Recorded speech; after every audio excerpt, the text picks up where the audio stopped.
Hello and welcome to Highway to Hoover, a production of SEC Extra over at D1Baseball.com. I'm your host, Joe Healy, joined today by Jacob Rudner of 247 Sports to talk Florida Gators baseball. I hear birds chirping in the background of Jacob's window here in our stream, so you love to hear that. There's something very spring about hearing the birds in the background there. So looking forward to talking some baseball with him. Lots to talk about with the Gators, both good and bad. So we'll get into all of it. But first, I have to let you know that this episode of Highway to Hoover and every episode of Highway to Hoover is brought to you by Pitch Logic, the system used by players, coaches, scouts, and instructors at all levels of play, from youth leagues to the big leagues. The easy-to-use and affordable technology makes the platform accessible to every player at every level. All the metrics and features used at the highest level. See pitchlogic.com for more information. Jacob, I appreciate you joining us today. Lot to get to with the Gators. I assume between your duties with baseball, the SEC basketball tournament coming up, a particularly busy time of year for you, I assume. Yeah, it's definitely a busy time of year, but it's exciting baseball time now. So it's nice to be able to slowly start to transition into the portion of the year where baseball becomes the sole focus with conference play going, and that's around the corner. So we're close to exclusively baseball time. Yeah, there's something fitting too, and I say this as a point of conversation, but also to let the listeners know when we're recording this. There's something kind of poetic about this game against Florida State tonight as we record this, being kind of like the kickoff to like, hey, baseball's here. You've got this rivalry midweek game, and then you launch into SEC play with Texas A&M this weekend. So I say that to let the listeners know if something crazy happened in the FSU midweek game. We're recording this before it happens, so we don't know. That's why we're ignoring it. If you think we're just ignoring something crazy happening, so that is why. So up to this point, the Gators have played 15 games. They are 10-5.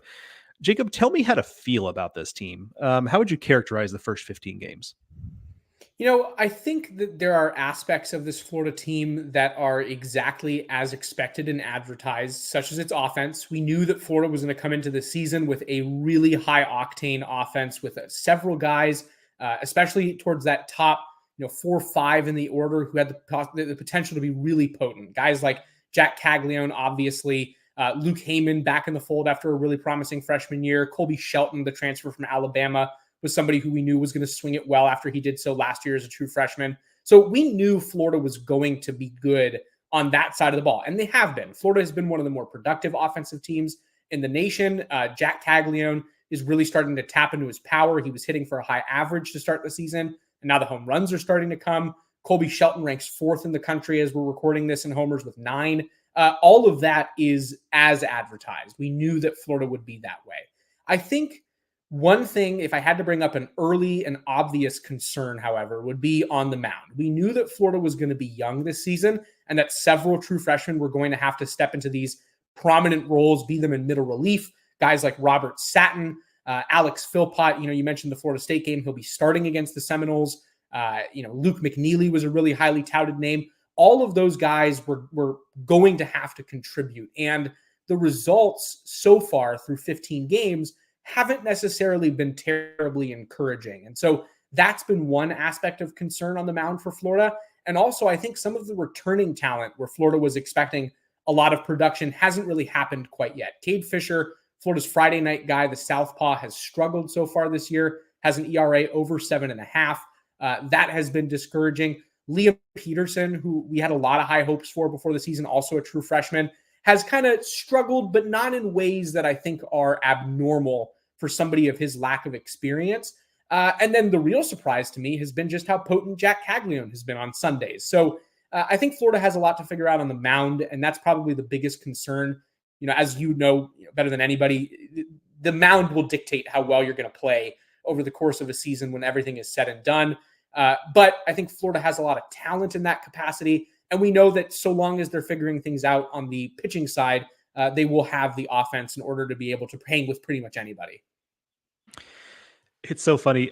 This conversation has come up with some folks I've talked to recently about how spoiled as college baseball fans we got with the fact that you go back a couple of years and Carter Holton, Drew Beam, and Chase Burns were in the same freshman group of pitchers, and they were all great from the jump. And we're like, well, I guess we figured it out. Freshman pitchers are great now. And you look at this year and, You mentioned Liam Peterson struggles. Ethan McIlvain at Vanderbilt hasn't been particularly good. Cam Johnson at LSU is not even really pitching for them right now. So yeah, it turns out not as easy as advertised. Who would have thought? I saw something you wrote, and I'd honestly had this thought before I saw something you wrote coming out of the weekend last weekend against St. Mary's. In that, well, let me pose it this way: do you feel like maybe there's a little bit of overreaction to some of the struggles on the mound? Because I look at some of these peripherals, and Cade Fisher's his strikeout rate is great. He's not really walking anybody. Liam Peterson hasn't really given up that many hits. Now, 4 of the 11 hits he's allowed have gone out of the ballpark. That's not really great, but batters are hitting less than 200 against him. He's striking dudes out. Is it possible that what we're looking at is just kind of some wonky stat stuff that is going to even out a little bit as the season goes on? I think so. And historically, when guys are in these weird kind of, anomalous situations, statistically, it tends to even out in a more positive fashion. You mentioned Cade Fisher, who I think is this like primary case of exactly what you're talking about. He is striking out guys at a 10% better clip than he did last year. He is walking batters half the rate that he did last year. The strikeout to walk ratio is among the top 40 qualified pitchers in the country right now. Yet the contact he's giving up is really bad. He's giving up tons of hard contact. That batting average on balls in play, I think, is still hovering around 450 on the season, which is exceptionally high. The percentage of balls that are staying on the ground has decreased from what he was doing last year. And that was really kind of Cade Fisher's calling card. It wasn't the strikeout. He was able to get guys to roll over a lot of stuff and make bad contact. This year, we haven't seen that as much. There hasn't been, the dominant ground ball pitching that Cade Fisher offered. And instead, we've seen a lot of balls get up into the air. And that's where he's gotten hurt is, the line drive, hard hit ball capacity. And it doesn't really matter if you're missing bats when the contact that you're giving up is really hard. And so, I think that there is a degree to which that will just smooth itself out. Again, when we see guys who have these really high strikeout and really low walk rates, is it likely that they're going to continue to get hammered? Probably not. I mean, the control is good. That being said, I think it's also fair to say that his slider has not played the same way as it did last year. He's kind of been pulling it a little bit more, almost trying to force the issue, and it's gotten him into trouble. And so I wonder if, will Florida be able to smooth that out over time? Is the strikeout rate enough to cause this ballooned hard contact rate to come down? Maybe. And I think historically, we could agree that the signs would point to that occurring. But I also think that Florida has to be aware of the fact that it hasn't gone well to this point, and it probably should have changes on its radar, which we know it does. I don't think that Florida is at a point yet where it's going to start removing guys from its rotation. I actually think we're quite far away from that still.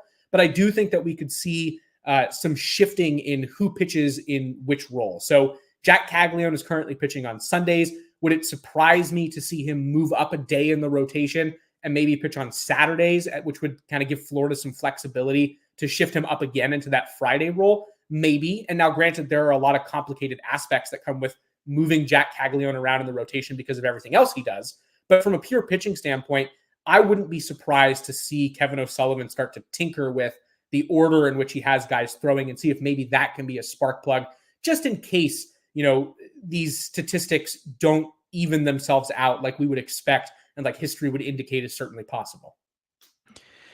Let's just spitball for a second on the Cags piece of it. They let's say they move him up a day and with an eye towards moving him up to Friday at some point. Do you think that would involve, let's just use the hypothetical of Saturday, would that involve more DHing for him on Sunday just because of the fatigue factor and maybe not being as sharp in the field? How much of a feel do you have for the knock-on effects of that move should it happen? I think, and as everybody knows at this point, a lot of this is going to be his representation and how they feel about, taxing his arm if they were to move him up. And, are you willing to let him play first base and continue to use his arm the day after he pitches? I would lean towards probably not. This is a guy who is worth several $1 million, is a surefire top 10 pick in the draft. Are the people around him, is he willing to risk, the extra taxing on his arm that would occur? I would lean towards no. That being said, I do think that Florida values his defensive capabilities at first base, maybe a little bit more than the general public does. He's actually a pretty solid defensive first baseman, and I think Florida takes a marginal step back when he's not in the field. So if they were to move him up, I'm certain that the conversation would at least start as, are you willing to go play first base after you pitch? And I do wonder, what the real impact of that would be on his arm if he were to continue to play first base. He is actively doing it right now. He throws from first base on Friday, Saturday, and then pitches on Sunday. Does the order in which those things happen matter? Maybe. And I would be more inclined to potentially put him as a DH after he pitches. But I could still see it going either way. And I think that that's kind of a conversation that will have to be had over time. And I think even there's a degree to which trying it and seeing how it goes and feels and looks will have an impact on exactly how Florida carries forward if it chooses to move Cags out of that Sunday spot. One more pitching thing before we talk a little more about the lineup. You mentioned the youth on this pitching staff. A lot of that has been expressed in the bullpen with some of these bridge guys. What have you liked out of that group? Like, who should we be excited about in that newcomer group? Because it feels like it's been a little bit of a mixed bag out there. Sure. I actually will go back to somebody who I texted you about in the fall, which is righty Alex Philpott. Alex Philpott, I think, gets a little bit or not enough attention. His stuff is more comparable to what guys are throwing currently in the big leagues in terms of the spin rates on his pitches, in terms of how they behave, than other college pitchers. He is a really advanced pitcher for a somewhat undersized 6'4", 6'5" true freshman who doesn't throw particularly hard, but still gets a lot of swing and miss just based on how he's able to get the ball out of his hand. It is elite in terms of how he spins a fastball. His off-speed pitches are very sharp, and I think he's starting to push himself more into that, guy we can rely on role rather than a true freshman who Florida needs to continue to experiment with. Now, I think, as I said earlier, the problem with Florida's bullpen right now is beyond him, it gets pretty murky. I think Florida is still trying to figure out who it can rely on and in which capacity, which time of game suits guys well. Grayson Smith has a very advanced feel for a splitter that I think is going to allow him to continue to be a part of Florida's bullpen. Lefty Robert Satin will essentially have to be somebody who Florida can rely on. He's one of only two bullpen guys who throw from the left side who are healthy for the Gators right now. So the depth and the options there are very thin. For the same reason, I think Southpaw Frank Menendez is somebody who's either going to have to step up or is going to put Florida in a pretty challenging position with only one true left-hander. And look, I think that there are others who we could see emerge. Luke McNeely comes to mind. He's got good stuff, but it hasn't really played yet so far this season, who could emerge as options for Florida. But beyond Philpott, maybe Grayson Smith and occasionally Robert Satin, who has a really good ERA, but a very high walk rate, I think it's still very much an experiment for Florida right now. They're still kind of in that wait and see who emerges mode. And Kevin O'Sullivan hasn't shied away from admitting that either. He's said on several occasions, we need these guys to step up, and they haven't yet. So, the short answer is I really like Alex Philpott, and there are other guys with good stuff. And the long answer is there's a long way to go, and Florida has a lot to figure out still. Speaking of experiments, and maybe this is a little bit too harsh on it, but it felt like an experiment going into the season. What is your appraisal of Colby Shelton, the shortstop? I actually think he's done an admirable job. Do I think he is blowing onlookers away, be them scouts or fans, with his ability at shortstop? No, I don't think so. I think that, there are a lot of guys across the country who are going to have more range and be quicker to the ball and be a lot more flashy and have the ability to get to harder stuff in the hole that Colby Shelton just can't, at least not yet.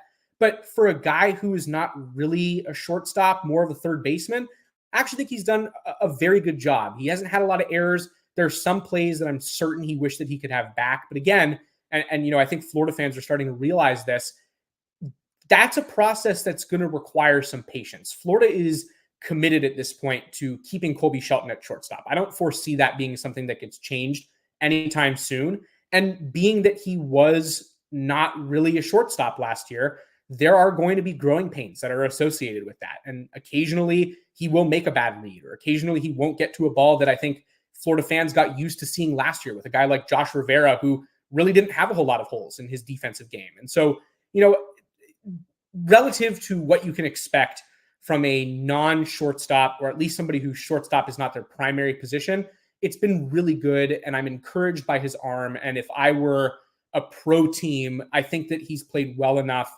to give himself the consideration of somebody who's flexible. Maybe not a full-time shortstop at the next level, probably still more of a third baseman, maybe even on the other side of the infield at second. But could he play shortstop at a serviceable level? I think we've learned, yes, he can. On Jac Caglianone, the offensive player, one thing that stands out to me is that he's already walked 11 times. Last year, I think he only had 17. There's three viable explanations for this, right? Bad opposing pitching, the way he's being pitched, or better swing decisions. How would you kind of assess the Venn diagram of those things that we've now seen, that not only is he walking more, but it's his walk rate right now is double his strikeout rate? I'm going to give possibly the most frustrating answer, in that it is all of the things that you just said. I don't think that there's a single aspect of this that is not included. I think that he is seeing better pitches to hit. I think that that has increased the fear, if you will, on the mound for opposing teams, because he has been so effective with his bat that you don't really want to throw to this guy. And this is just not a player who you want to mess with. If there's an open base, you are probably statistically better off giving it to him than you are letting him try and hit his way on. And so we've seen some decisions to intentionally walk him. We've seen some decisions to, pitch around him very aggressively, and that there's really nothing close to the zone. And that has helped. But I also will give the credit where it's due, in that the swing and the decisions have been refined. And I think that we've seen his approach mature at the plate. He is not necessarily tapping into the power in terms of the volume of home runs that he had hit by this point last year. And I don't think that's because he's not the same power hitter. I think that's because we're seeing Jac use all the field a lot better. I think we're seeing him choose what he's going to swing at and what not a lot more frequently. The strikeouts are down. And this is a guy who's rounding himself into this player who probably would have gotten top 10 draft consideration as a hitter alone. I mean, it's just a very mature approach. He is hitting the ball to all fields. And you want to talk about something that's even more encouraging, something than, recognizing pitches to take walks on. He's taking pitches the other way. Teams are shifting against him aggressively, and he is taking outside half pitches to the left side of the field, and it's resulting in hits. So the all-around approach, be it the eye, be it just the overall discipline, the ability to kind of use all of the field in between the foul lines better than he did last year. This is a much more mature Jac Caglianone. It is not the same Cags where we saw kind of swing out of his shoes with a light tower power last year. This is a complete hitter, and I think it's a really huge benefit for Florida's lineup, the step he's taken offensively. When I look at least on the face value of the statistics, the guys who Florida expected to produce have largely produced, and the guys we had questions about have kind of been some version of inconsistent or what have you. But so you tell me, as someone who is watching this pitch to pitch as opposed to at 30,000 feet, is there anything about this position player group that has been out of step with what you expected on either end of the spectrum, frankly? I think that I'll give you one on each side. I think on the positive end of the spectrum, I've been really impressed with the at-bats Armando Albert has taken. Very mature approach at the plate. Another element to his game that isn't necessarily swing-related, but equally as important, is he's quick. And Florida hasn't really had that quickness on the base paths in recent years, and that's an element that I think that Kevin O'Sullivan is trying to utilize a little bit more. He brought in a guy like Jalen Guy who can really run. Michael Robertson was already somebody who we knew could really run, and now they have multiple options to be able to take extra bases when it doesn't involve a hit or being moved over by somebody else. They can create offense with their legs. And again, the maturity for a fifth-year senior is definitely there. We're seeing how good of a hitter Armando Albert really can be. I'll be interested to see how that translates into SEC play for sure. And then on the negative end of the spectrum, I think that Florida would like more out of the third base position, regardless of who's playing there, although it's primarily been Dale Thomas. Dale Thomas has a really good eye. He is able to identify his strike zone down to a scientific degree. I mean, the guy, if it's just a tiny tick off the plate, he seems to be able to recognize that. The problem has been that his bat speed and pitch recognition have not translated to a very productive average. A lot of his hits have been, homers. He's hit the ball really hard, but he hasn't hit the ball very efficiently. And that's something that I think Florida expected out of him this year, especially after the flashes we saw in 2023. Would I say that Dale Thomas has played his way off the field, though? No, I don't think so. His defense is very good. He still does have the ability to leave the yard, and I think that that's something that Florida is willing to invest in, especially at the bottom of its lineup. But would it like to see him hit for a higher average and be a little bit more consistent in his approach? Of course. And so that's probably towards that negative end. If you asked me, 4 months ago, what I thought Dale Thomas was going to be when he was in the midst of this really hot fall, I would have told you it's better than a roughly 200 hitter with a handful of home runs. And that last little bit there is I think a great illustration of as much hand wringing as there's been the last week or so about Florida's pitching staff, and understandably so. I'm not hand waving that away. The fact that when we talk about issues here, at least offensively, we're talking about whether or not like Dale Thomas is play, like it's a relatively nitpicky thing, which I think is shows that, hey, look, yes, this team still has some things to work through. They're not the number 2 team in the country right now as we had them in our preseason poll, but this is still a team where a lot more is going right than is going wrong. And that's easy to lose sight of when you have an ugly series against St. Mary's, a team that, at least for the uninitiated, probably assumed that it was going to be a rollover series. So certainly plenty of good there. I expect it to only get better as the season goes on, and some of these younger players, especially the mound, start to get their sea legs under them. That is going to do it for this edition of Highway to Hoover, a production of SEC Extra over at d1baseball.com. First off, Jacob, I appreciate you joining us today and filling us in on what's been a kind of just an intriguing early start to the season for the Gators. Absolutely. It's always a pleasure to join you, and look forward to hopping on soon. So thank you to Jacob Rudner of 247 Sports for joining us. Follow his stuff on social media at 247 Sports. I'm going to embarrass him now because he's on here. Truly one of the best. I put him up there. He and Aria Gerson of the Tennessean, very good at taking data or performance and kind of putting it in context and telling you what it means and getting just beyond this guy's stats are good, therefore he's performing well. This guy's stats are bad. This is what he's performing poorly. He and Ari are who I look to, 2 SEC baseball beat writers who do a really good job of putting context behind that stuff. So now that I've thoroughly embarrassed him, we will move past that. But thank you, Jacob, for joining us. Thank you to Pitch Logic for sponsoring this and every episode of Highway to Hoover. And thank you, the listeners, for listening. We'll talk to y'all soon.